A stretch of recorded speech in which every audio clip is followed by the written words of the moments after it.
যদি আপনার অন্তরটা সর্বসময় চঞ্চলময় হয়ে থাকে, দিনের প্রতি দৃঢ় না থাকে, বা শয়তানের প্রবলনে পড়ে আপনি গুনাহে লিপ্ত হয়ে থাকেন, তাহলে অন্তরকে ইসলামের পথে অটুট রাখার জন্য রাসূল সাল্লাল্লাহু আলাইহি ওয়াসাল্লামের এই শেখানো দোয়াটিকে আপনি নিয়মিত পাঠ করতে পারেন। তাই ভিডিওটিকে না স্কিপ করে প্রথম থেকে শেষ পর্যন্ত দেখতে থাকুন, ও আমাদের চ্যানেলের মধ্যে নতুন হলে অবশ্যই আমাদের চ্যানেলটিকে সাবস্ক্রাইব করে পাশে থাকা বেল আইকন অল করে দেবেন এমনই সুন্দর সুন্দর ভিডিও পাওয়ার জন্য।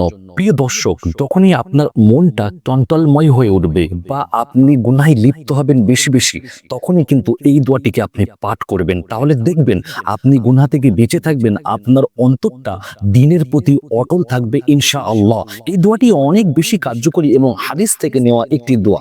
অবশ্যই এই দোয়া থেকে আপনি ভালো ফলাফল লাভ করতে পারবেন যদি পূর্ণ ইয়াকিন ও বিশ্বাস রেখে এই দোয়াটিকে পাঠ করতে পারেন। অবশ্যই আপনার অন্তরকে আল্লাহ পাক পরিবর্তন করে দেবে গুনাহ থেকে নেকির কাজের দিকে ইনশাআল্লাহ।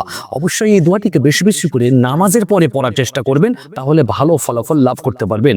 আসুন আমরা ছোট্ট দোয়াটি এই ভিডিওর মাধ্যমে শিখে নিই। সর্বপ্রথম 3 বার ইস্তেগফার পাঠ করবেন, আস্তাগফিরুল্লাহ আস্তাগফিরুল্লাহ আস্তাগফিরুল্লাহ।